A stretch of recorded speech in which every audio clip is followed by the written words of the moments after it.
Welcome to today's TAFE Talks. I'm Jenny Dodd. I'm the CEO of TAFE Directors Australia. Today's topic is Empowering the Future, Digital Fluency in Vocational Education. I am coming to you today from Ngunnawal country, and I pay my respects to Ngunnawal elders as the custodians of these beautiful lands in which I live, and which Angela also lives, who's presenting today. Yuma to you all. Welcome. I want to introduce today's speakers and the organisations in which they come from. So let me begin by introducing Adobe, who is one of TDA's corporate affiliates.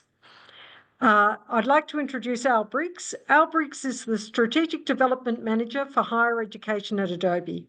He's a graphic designer by training, and Al has spent the last 2 decades working in vocational education as an educator and learning and teaching specialist. Indeed, he's been sitting in your shoes many a time as a leader, as an educator within an equivalent of a TAFE organisation and a TAFE. With a key focus on fostering digital fluency, Al is passionate about extending creative and critical thinking skills through the use of digital tools by staff and students alike. Al knows what it means to really be able to engage with an organisation like Canberra Institute of Technology and other TAFEs in terms of what they're doing to develop digital fluency. Al said yesterday he's been a long-time listener of TAFE Talks, and it's very nice today to be on the other side. And it's very nice for us to welcome you, Al, and thank you, and to thank Adobe for today's session. I'd now like to introduce a long-term colleague of mine, Angela Ryan. Angela is Teacher Capability and Head of Department at the Canberra Institute of Technology. Angela has had a long and varied career in vocational education and training, and she currently leads Educator Capability at Canberra Institute of Technology, CIT. With deep experience of the VET workforce, Angela has been instrumental in driving strategic initiatives that build educator digital skills and the confidence of our educators to be able to undertake their core work. Angela also has a keen interest in the use of learning spaces and curriculum design to enable learner-centred, connected and accessible learning. Welcome, Angela. Today, we've got a fairly interactive sort of session today.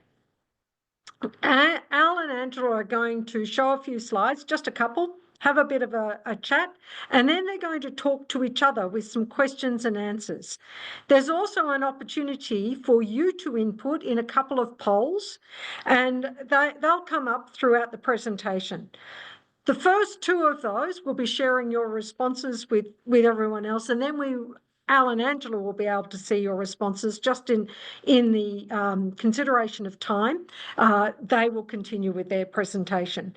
So feel free to interact as much as you would like to throughout today's session, and please use the Q&A outside of those polls. Please use the Q&A if you've got questions that you want Al and Angela to answer, and we'll be monitoring those as we go. We'll either come to them at the end, or if it's a pertinent topic to where they're up to in their presentation, and we'll see if we can pop it in during their presentation. So that's enough from me. I'd like to now hand over to Al and Angela, and thank you both for your commitment to today's TAFE Talks, Enhancing Student Futures with Digital Proficiency. Thank you. Thank you, Jenny. So get things started. Park, if you could jump to the next slide, please. Hi, my name is Al, not AI. It's literally the only gag I've got. So I'm pleased from this point on, I'm going to be very serious. But as Jenny said, I've spent last 21 years of my life working in, oh, look, I'm getting crying emojis. Working the last 21 years at RMIT University as an educator, as a coordinator, and as a learning teaching specialist, where I moved across into that role during COVID. So TAFE is my people, my love, my passion, my forever. I've been very fortunate to be with Adobe this year and being able to transfer and bring across some of that knowledge into this space, which has been absolutely brilliant and something that I highly appreciate. If we could jump to the next slide, please. Okay, so to sort of set the scene a little bit for this chat today, which is really looking at that idea of digital literacy / fluency in the age of Gen AI.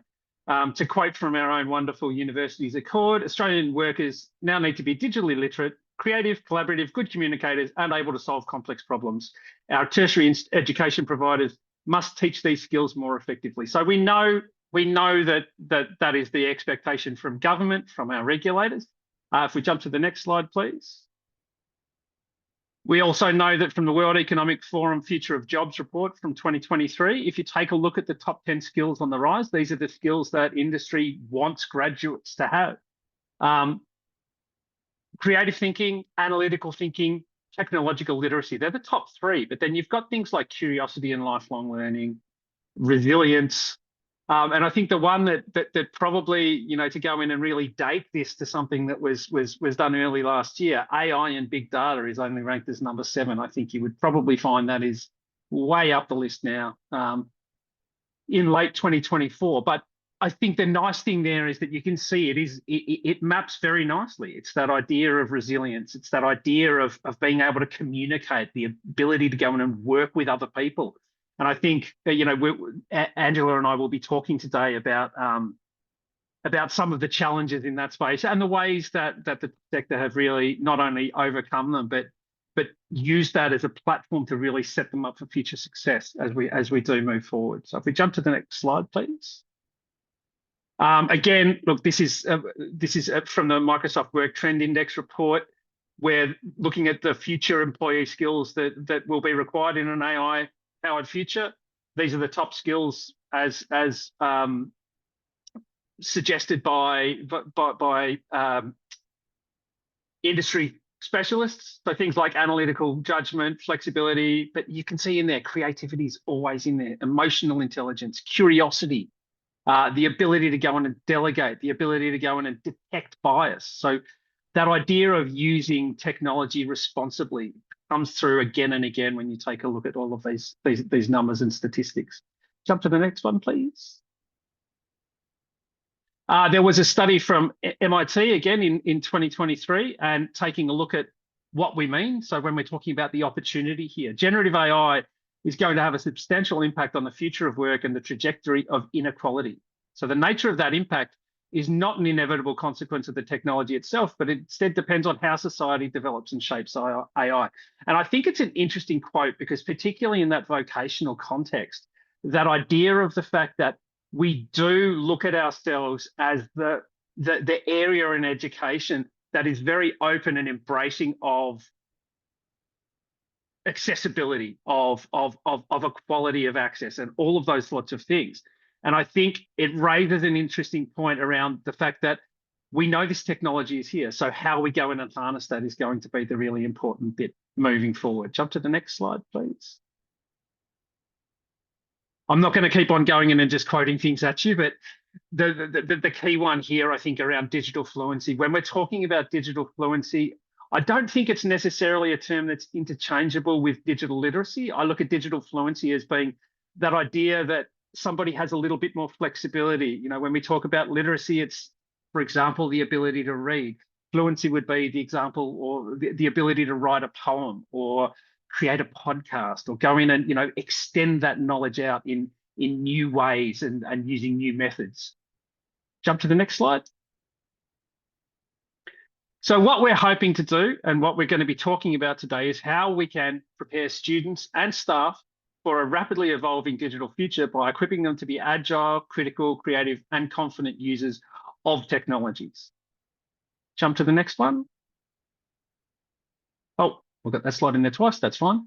So obviously, I'm here from Adobe, and the tool that we've been focusing on in a higher education context very much is Adobe Express. There'll be some details about that at the end of it.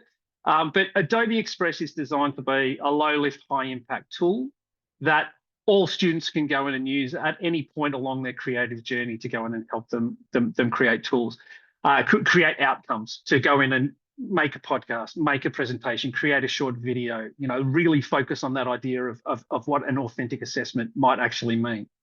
And it's the idea behind it is really that, you know, every student and every educator has a story to tell. What we're trying to do is support everybody in that process by giving them a tool that they can use to go in and tell their story, whatever that might be. So that's my perspective on it. I'm now going to hand you over to Angela so she can go in and tell you about some of the amazing work they've been doing at CIT before we jump into our question and answer bit. Thank you, Elle, and great to be here. Thank you, Jenny, for having us.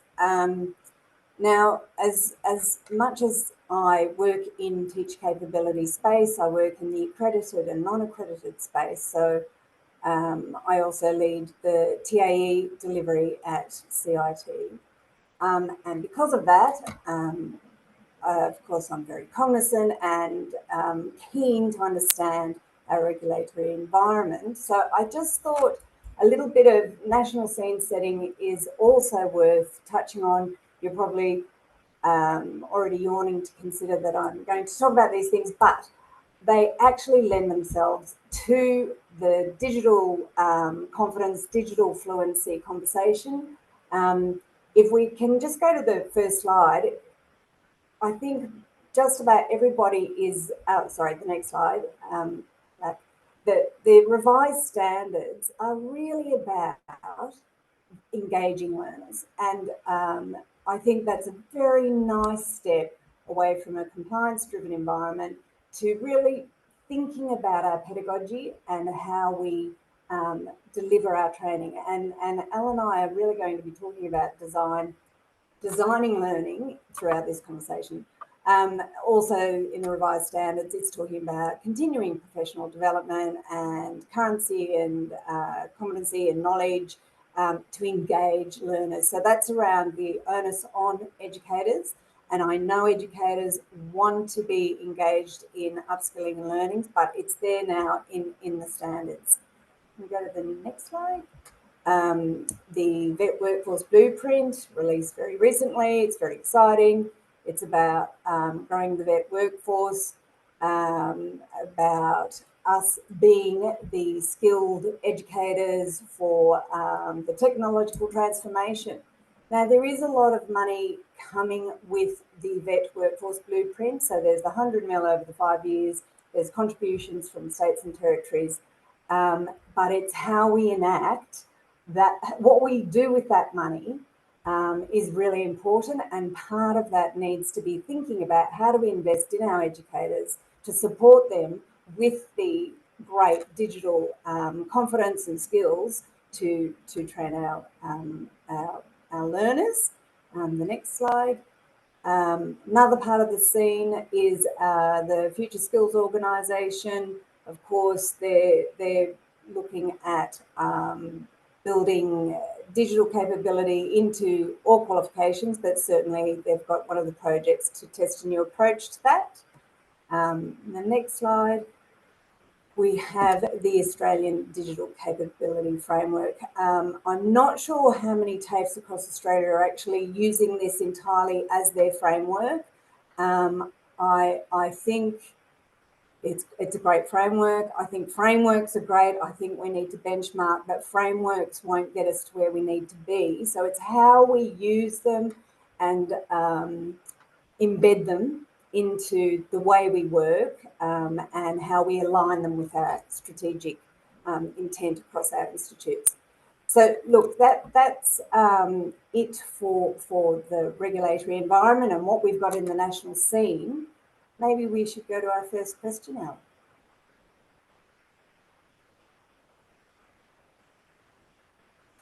There's always going to be one, right? There's always going to be one person who's muted. It's had to be me. Anyway, that's fine. That's fine.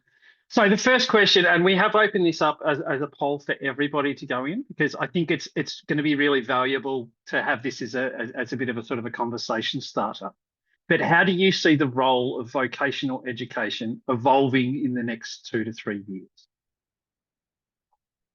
And again, when we first sort of posed this question, when Angela and I were talking about putting this this chat together, it was originally sitting at 5 to 10 years, and I think obviously we know that we can't crystal ball that far into the future. So if we can get some people starting to go in and write while we start the conversation,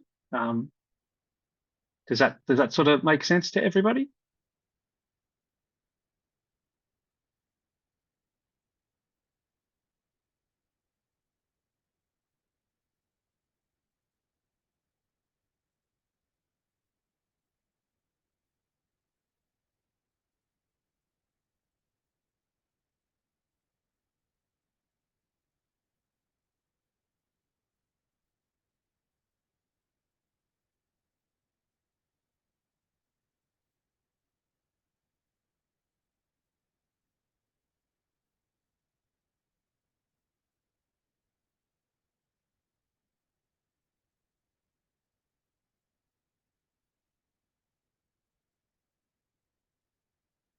Okay. I can't see any answers, but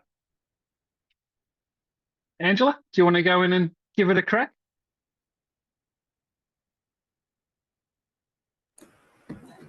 Love to. Sorry, there's the mute button. All right, so I think before we go forward and think about the next 2 to 3 years, what we do know is that I've lost you all on my screen. What we do know is that the vet environment is always rapidly changing. It's complex. We're responding to industry.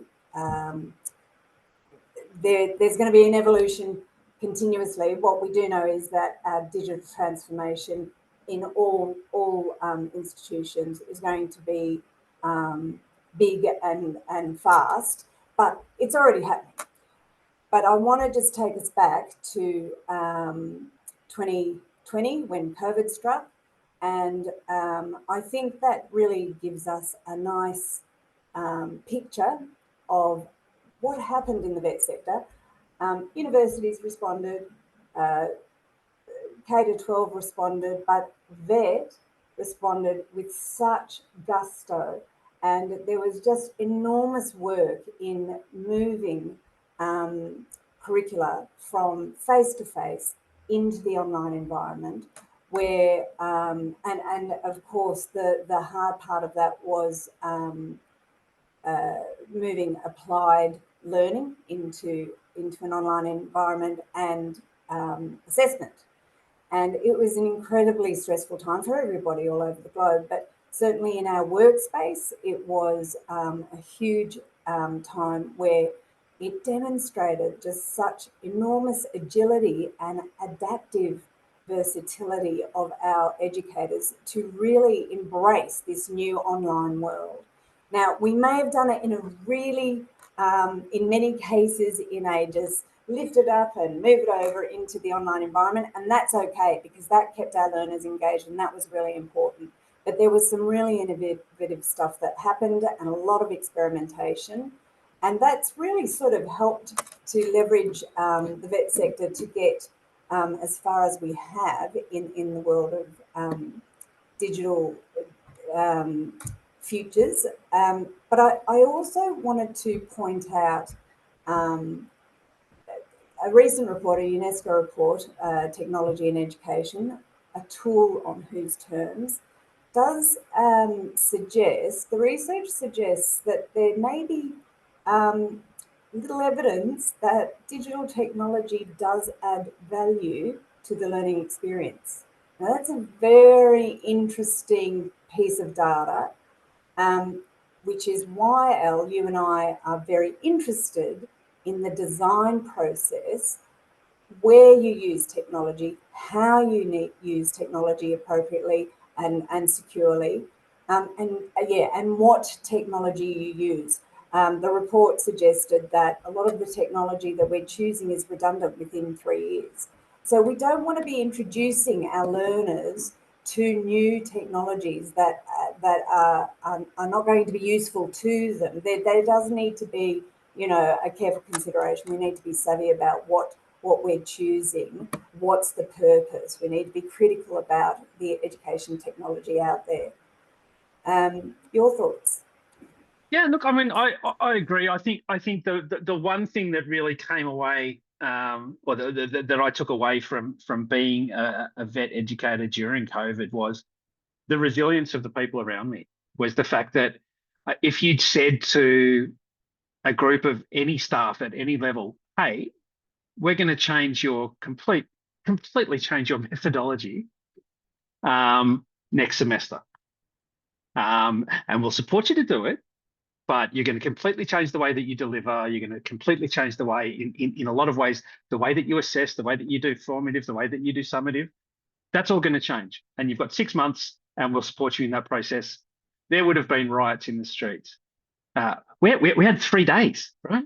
We at RMIT, we closed on the Wednesday and we were back on the Monday ready to deliver online. And I think that piece, and again, it goes to some of those skills that we're being looking forward for the future of jobs report. I mean, I think maybe industry needs to be employing more TAFE teachers, because the ability to go in and creatively come up with problem solving, to be curious, to be resilient, first and foremost, I think the resilience was absolutely the key. And like you said, I think it really does put TAFE in a great spot moving forward, that regardless of whatever technology comes next, we know that if we could cope with COVID, we can cope with any of those other things that are coming down the line.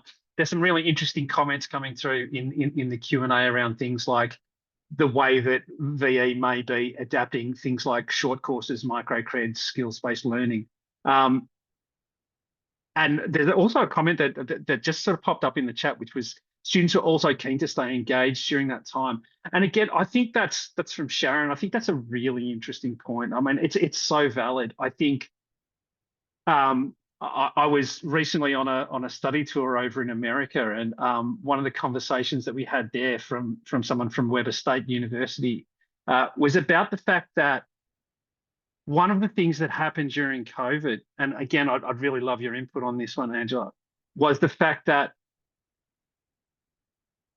teachers were given or afforded the ability to be a little more vulnerable. It wasn't so much as that you are the subject matter expert and you have to know everything perfectly.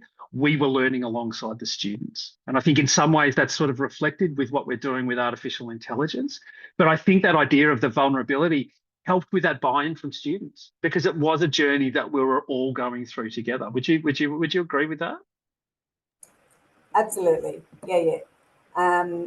And that sort of lends itself to that idea we were talking about, brave spaces, and essentially what we have always called psychologically safe spaces for learning, but can also be called brave spaces to allow for that vulnerability. I reckon we need to keep moving on. Yes, I agree. So the next question, and again, we'll pose this to everyone. What do you think some of the most critical digital skills that students need to develop today? We sort of spoke about that a little in the preamble, where we're talking about things like, creative thinking, curiosity, but it's not necessarily a digital skill. So in terms of digital skills, what do students need when they're moving out into the workplace? I'm just flagging too while people are going in and responding there. Christina also mentioned in the chat, we also had no choice in terms of that resilience. No, we didn't have a choice, but how resilient are we, right? And I think that's the wonderful thing, is that, there was the opportunity there to say it was too hard, because it was very hard. It was impossible. But I think the thing that was amazing was how all of a sudden all of these silos really sort of fell away, because everybody was dealing with the same issue at the same time. And again, I bring that back to the idea of generative AI at the moment, where we're very much looking in this space of, well, what does education mean in the age of AI? And we'll talk to that a little as we move forward. But hoping we get some answers through. But in terms of digital skills, Angela, what do you see as being some of the most critical ones? Look, I going back to good pedagogy, we know that good learning occurs when people are having fun. Social and collaborative learning is really important. So I think collaborative tools are a great way a great thing to bring into the classroom. I think collaborating with tools like Slido or Padlet are really nice initial easy teacher-led tools that you can use in the classroom, and whether you're teaching online or in the face-to-face. And I think, again, referring back to that UNESCO report, it's about choosing the right tech for the right environment and the right cohorts, and the nature of the cohorts that you have. The idea is about building confidence to and scaffolding and building on the learning that the learners are engaging in. And so eventually, from doing teacher-led things, perhaps creating assessments, like there's some really wonderful things that you can use in the Adobe Suite to create assessments for learners that they need to practice with those digital skills to develop assessments. But like all learning, start with your training wheels on, become confident. By the end of the fortnight, you're riding down the street with your arms in the air and you're feeling really good about what you're doing. So it's about building the confidence in reasonably varied tools. Being agnostic about the tools is important so that can be transferred later on. Yeah. And on that, just another question to sort of to tie into this. At what point of the student journey do you think we need to be focused on building some of those digital skills in? Is it something that just happens along the way? Do you feel like it's something that needs to be done right at the start of the student journey? Well, I think it is done right at the start. I mean, as soon as they come in, we're navigating the LMS. There's also some testing that we'll talk about a bit later that can occur, but certainly right at the very beginning, when you're starting to introduce your course, your units, I'd be demonstrating to start off with, and then getting that collaboration happening. Yeah. Look, and I mean, I don't. It was obviously a loaded question because I have my own opinions on it. But yeah, look, I mean, I think we did some fantastic work in the College of VE at RMIT, where that was the focus, was going in and introducing students to tools like Adobe Express right at the very start of the student journey. So embedding it so that it wasn't here's a tool for assessment 2 in second semester. It was something that became part of their university experience. And again, yeah, look, we've got comments in there saying in the foundation levels, got to get that confidence early on. And I think that's right. Like you said too, that idea of a safe space where people can play. I mean, what a wonderful opportunity to go in and fail spectacularly. When you know that you've got that support network in place, where that you are being guided, you are being assisted, you are being supported. But reach for the stars, go in and really experiment and have a play and see what happens. And if it worked, great. What did you learn? And if it didn't work, even better. What did you learn that you don't want to do moving forward? And again, I think that idea is that all builds into resilience. And it does really very much future-proof students, regardless of what's going to happen, because we know that, ChatGPT was 22 months ago. We don't know what's going to happen in February. I'll guarantee it'll be more exciting than ChatGPT, but I'm a little anxious. Another one in the comments has said, using digital platforms that foster creativity and collaboration, along with the digital skills that set students up for success in a digital workforce. It's a lot of digital, and I agree 100%. I think that idea of fostering creativity and collaboration, any tool that's going to go in and do that, and again, obviously, we're coming back in an education space to doing it responsibly, to doing it ethically, which also then opens up those questions around what is the responsible and ethical use of some of these practices. Some final sort of general one before we get in and have a bit of a chat about some of the amazing stuff that CIT is already doing. How can we as educators stay updated with the rapid advancements in AI and digital technologies? So obviously, I work for Adobe, for example. I find myself in a position very regularly when I'm going in and demonstrating a tool that I am very familiar with, that all of a sudden there's a new wrinkle in there, or there's a new feature, there's a new function. They don't tell me what's going on. So as an educator, how do you stay on top of these technologies? Because that the kids coming through are going to be using things that we haven't even heard of yet. Yeah, look, there's no silver bullet for this. As dual practitioners, we need our vet hat on, we need our industry hat on, and we need to stay current in both. And this isn't about being compliant. This is about the passion of our TAFE educators and our colleagues and ourselves. But really, it comes down to a mindset. We do have plenty of professional learning out there, and I know that all the TAFE institutes curate and offer a variety of options. But what we do also know is that TAFE educators are time poor, and they're thirsty, really interested to know how to design and develop their teaching in different ways to engage their typical neurodiverse learners. So look, it also requires a whole of organisational approach with leaders of RTOs supporting the emergence of innovative practices. An easy thing to say, but really hard to find mechanisms to showcase great practice. But that's how we learn off each other and we leverage that sort of work in our practice. I think communities of practice and mentor programs are really great for this. Again, they need to be organised, and but also we know that we have those passionate educators in all our institutes that champion the work, and it's through our relationships and those water cooler conversations where we learn from others. So look, there's no easy fix there. There's a lot of different aspects to that one.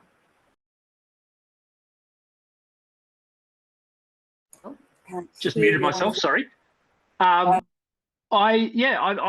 do find, that idea of the internal champions was such a powerful one, particularly during COVID. Again, going back to that, seeing how some teachers would go in and embrace and go, oh, did you see that you can do this in Teams? You can go in and you can share screens and you can, some of those insights were incredibly valuable. And I think the fact that a lot of educators, and I know that this was across the board, not just TAFE, but across all education sectors, people really opened up a lot more and were more willing to go in and share outcomes because we were all facing these same sort of solutions, looking at things like digital gaps, which is a bit of a segue into the next question. So if we can get the next question up.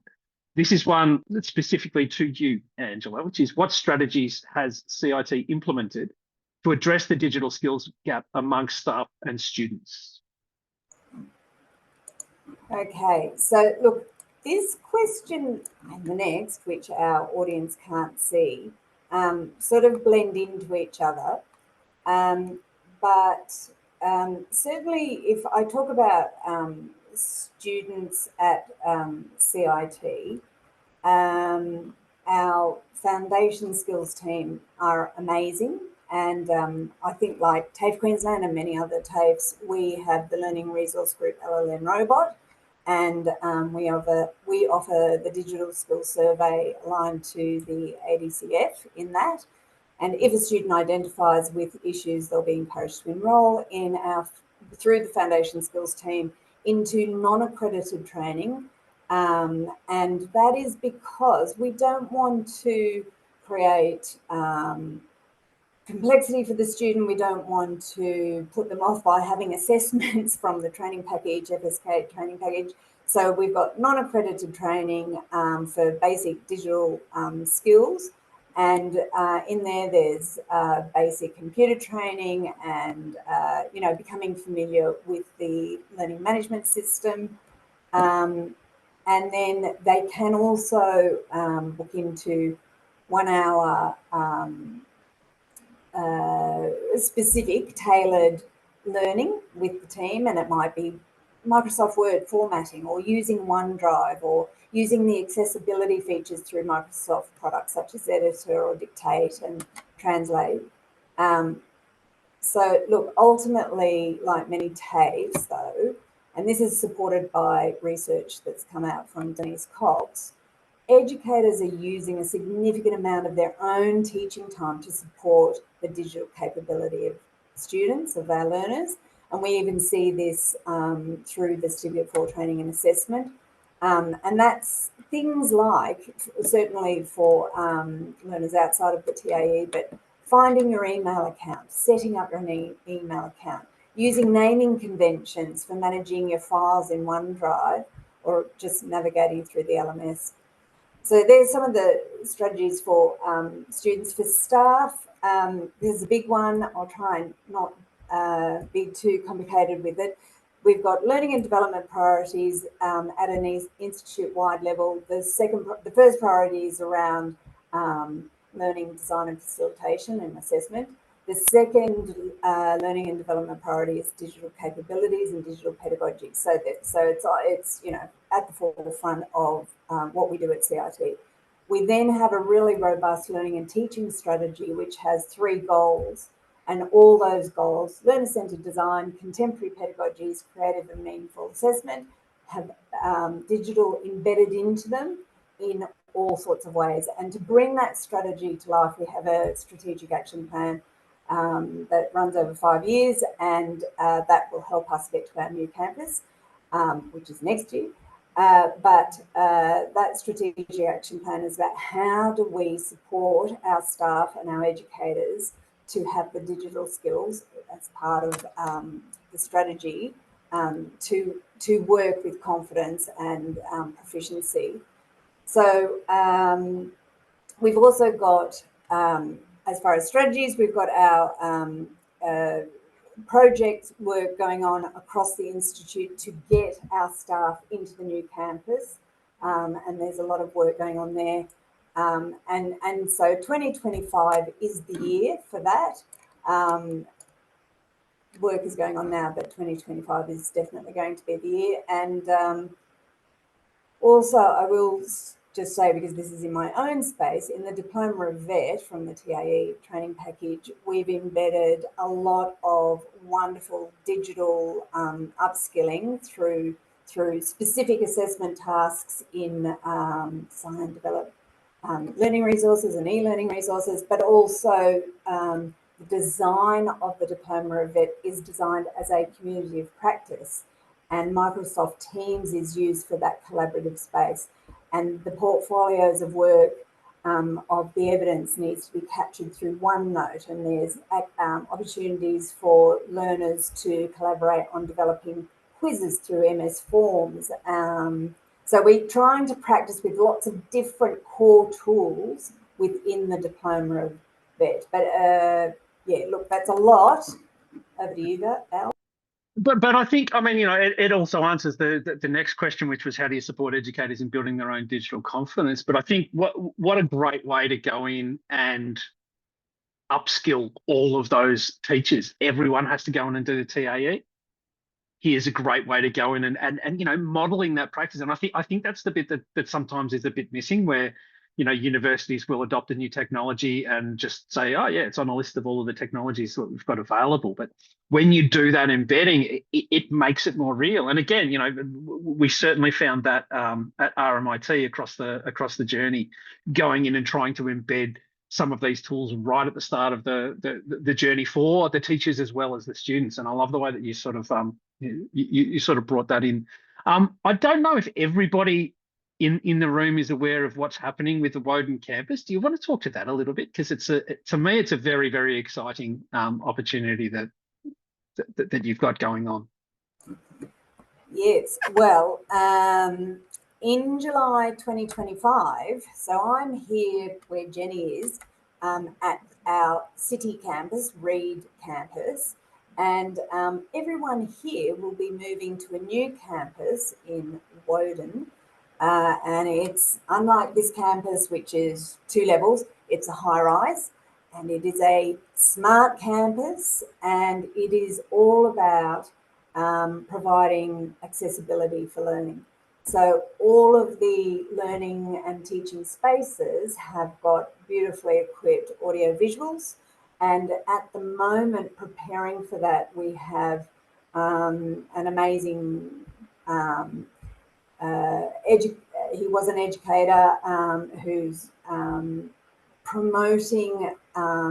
We've got 4 prototype rooms set up, and he is creating that practice space for educators. So not only are they learning how to press the button and what happens when they press the button, but he's also really helping to influence how do we design to make the most out of this environment. So it's really going to be a massive part of change around the way we do design our learning and assessment.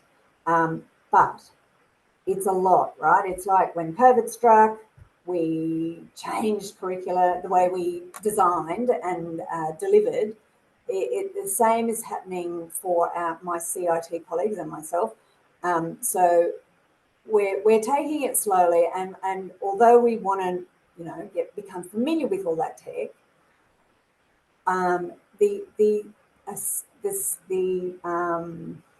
best way to approach this and to support health and well-being is that let's not try and do everything before we get there. When we get there, we will start to practice, and there will be those people who are champions who we can learn from, and we will start to slowly shift the design of our programs.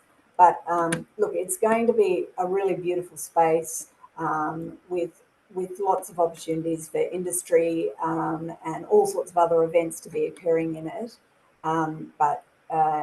Yeah, that's happening. Well, the learning and the practice is happening as we speak, and we're going to be in there very soon. Can I ask just as we're sort of moving forward, because I know, very, very cognizant of time, but are you finding there are particular sort of subject areas that are embracing the technology more than others, or are you finding that across the board, so is it, because I was to sort of be fully frank, I was out at a session at CIT a couple of weeks ago running a workshop, and it was some of the trades areas and the nursing staff who were really sort of looking at tools like Express and going, oh wow, I can now see how I can save all of this time in my assessment by going and getting students to go in and record a video doing a demonstration rather than observing people individually. So are you finding that there are particular areas that are taking the lead, or is it sort of everybody is embracing it in a similar sort of way? Look, it depends where you are in your journey as an educator, and if you're currently developing new training packages, you're going to be thinking about the design, but you're not going to be as creative and engaged as others who aren't.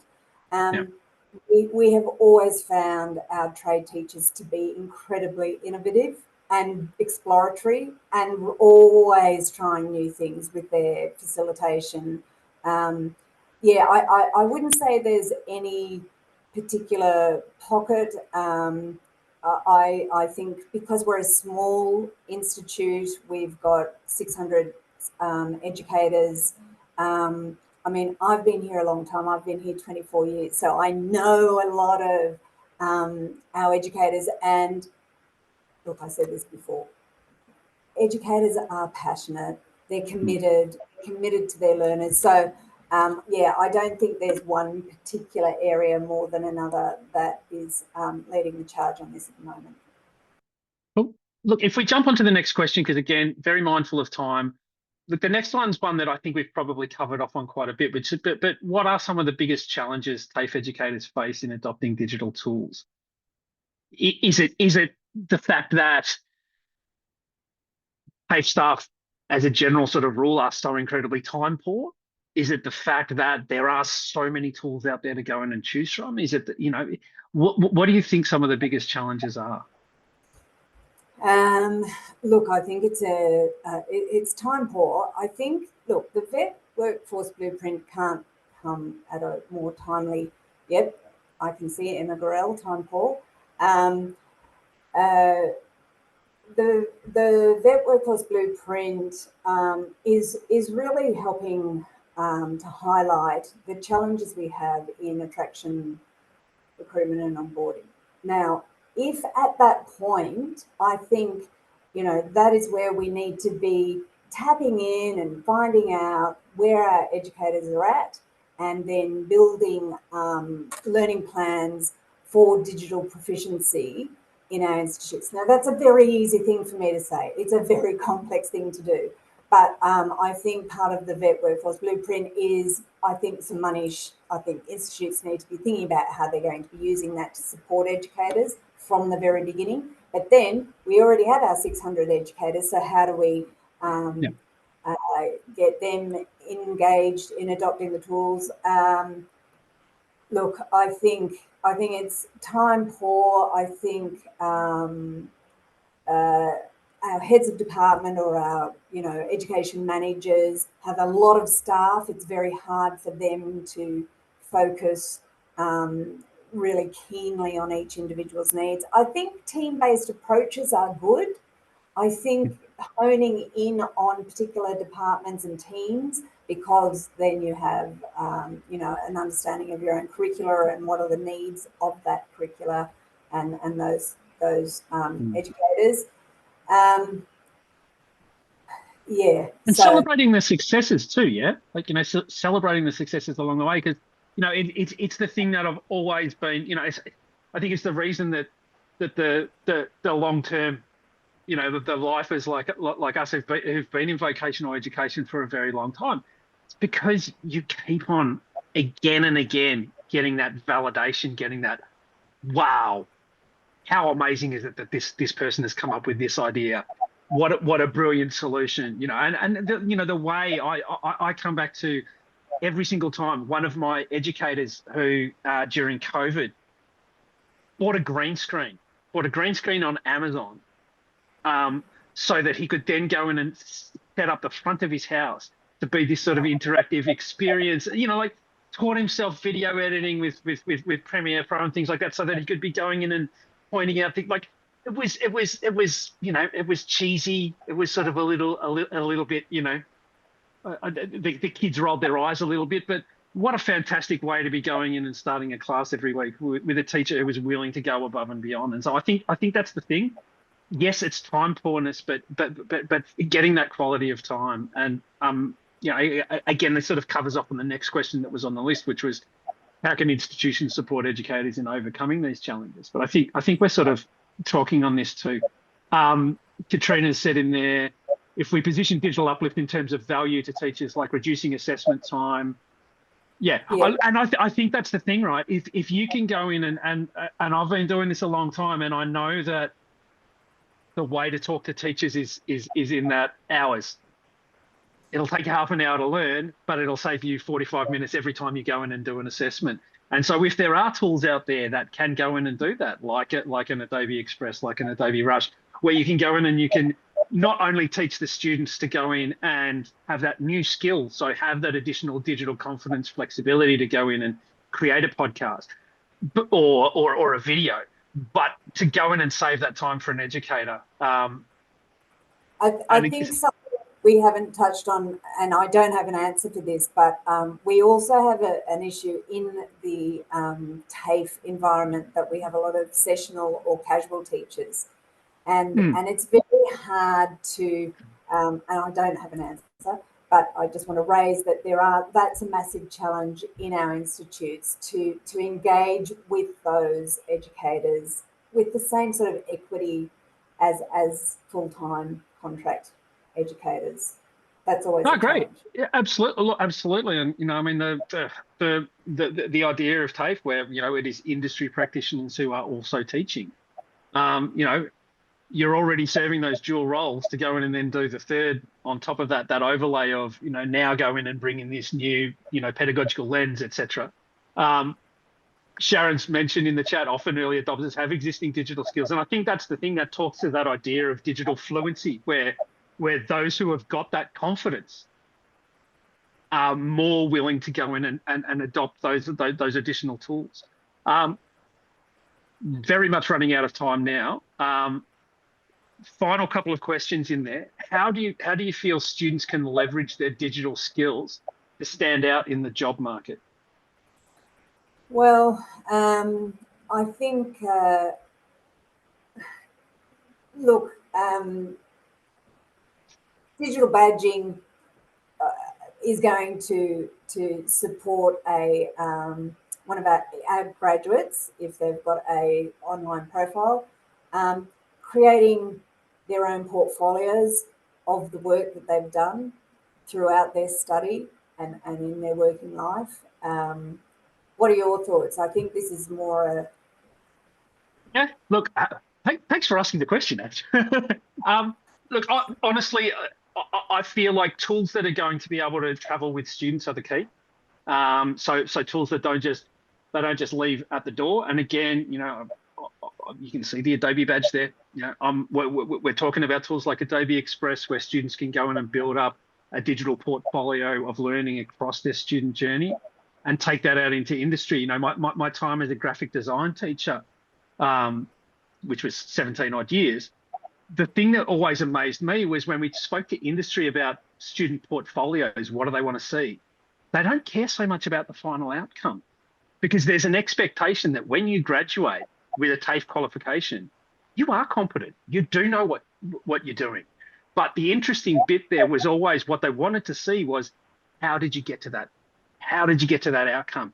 And I think in terms of when we're looking at generative AI and future-proofing students, that idea of being able to demonstrate knowledge in a different way, being able to go in and show that process, that is almost future-proof. And I think it was Leon Furs wrote an article earlier this year where he was talking about the fact that VE in a lot of ways is almost Gen AI proof with the way that we go in and do these authentic assessments, because it's not a lot of 3,000 word essay writing that can be done by a chat GPT, because it is a presentation, it is a group project, it is an industry interrogation or presentation or a reflection on personal practice.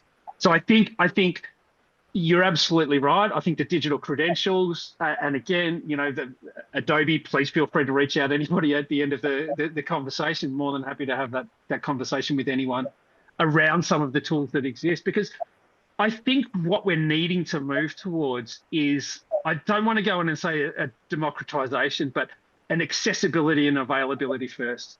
And again, this comes back to the question that Stephanie had in there, which was, looking at the digital divide, excluding learners. I think the idea of having tools that are browser-based, that are accessible to anybody with an internet connection. And look, I know even then that internet is not necessarily a great thing. So Australian government, get the NBN together properly, please, and let's do it right this time. That aside, the thing that I really like about some of the tools that are coming to the forefront now is the fact that you don't need a $3,000 computer to be able to go in and create this stuff. And it's where, to me, as an educator, I think some of the generative AI tools that are starting to become available now bridge that gap. To give a personal example, I have two children who are 14 and 16, both neurodiverse like myself. My youngest has issues with focus in a classroom setting. So the ability to go in and write is a struggle. But when there are tools like ChatGPT, where he can go in and create a prompt that will then go in and do that work that excludes him from feeling confident in a learning setting, he then becomes the editor. So it's still his work. He's able to go in and get those ideas out on the page. And when you've got tools that can keep up with the speed of your brain, if your brain is working at a different speed, I think that's an amazing thing. And I think it's something that really, when we're moving forward, is going to be of incredible value as we move forward. And I might just, what you're talking about, there are a couple of things, but certainly referencing the University Accord and the essential issue of equity in education. But I was also going to mention that lovely story about your son. Certainly there's been a parliamentary inquiry recently where it's endorsed now in education that AI should be used as a study buddy where we can. But again, there's there's skills that we need to develop as vet educators of, how can we use this generative AI in our own classrooms to support the learning and the studying for our learners. Brilliant. And look, and I think with the last question, which was, what do we think what role is AI going to play in the future of VE? That's a bigger question that people can go in a way and have a think, because I think we've probably pretty much hit time now. could jump to just the last slide in the deck, please, Palak, which has just got our contact details. And if you want to grab your mobile phone out, you can go in and scan the QR code if you want to have a play with Express and see how wonderful a tool it actually is.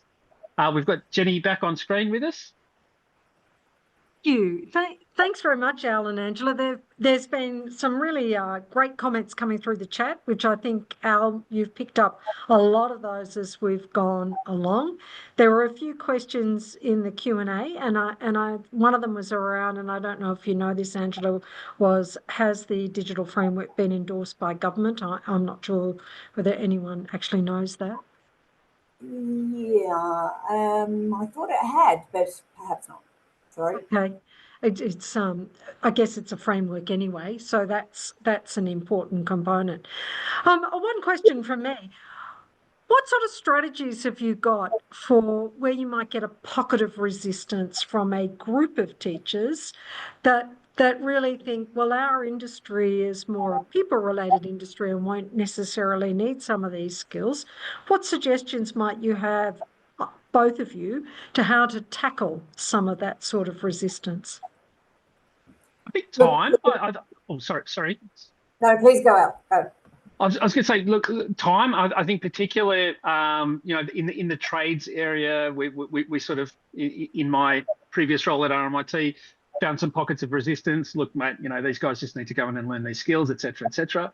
But framing it to the students as when you're going out into industry, you're going to need to have some sort of social media awareness, some sort of savvy. So going in and tying it into things where that the students are going to be hooked into the outcome, sometimes that was useful. But again, I think to me, it always comes down to the time thing, where a lot of, particularly in those trades areas, particularly in nursing, even in myotherapy, where there's a lot of observational assessment, going in and getting students to go in and film each other, getting that collaborative idea in there, getting them to go in and shoot that film, and then saving literally, 90% of the assessment time. And also giving the assessor another way to go in and potentially put information together, to go in and create a video as a demonstration rather than, get everybody in the classroom and stand around me and let me go in and show you how to go in and do it. I think bringing some of those barriers down a little bit can be a great way to do it. But obviously it needs to be supported so incredibly strongly by learning and teaching teams. Thanks very much, Al. And anything to add to that before we close off? Yeah, look, I think, well, for one thing, yes, there are resistors, and we recently received back a really great digital survey, and there were some respondents where there was non-applicable to some of the questions, which was an interesting piece of information. But I think it's really important to be able to show what it can look like. I think personalised learning in pockets where there may be resistance, to demonstrate what things could look like by showing, what other areas have done that are similar, and really sort of getting in and talking about the curriculum, the learners, to help provide context to those resistors about what's possible. So a personalised approach. Thank you. And thank you both. People might like to use a reaction to thank Angela and Al for their presentation and their conversation today. I think the way you structured this Q&A was terrific. So thank you very much, both of you. Thank you to Adobe for your ongoing support of TDA and all TDA members, such as the Canberra Institute of Technology. So once again, that's it for this afternoon, everyone. Thank you, Al, and thank you, Angela. Thank you, everyone. Really appreciate it.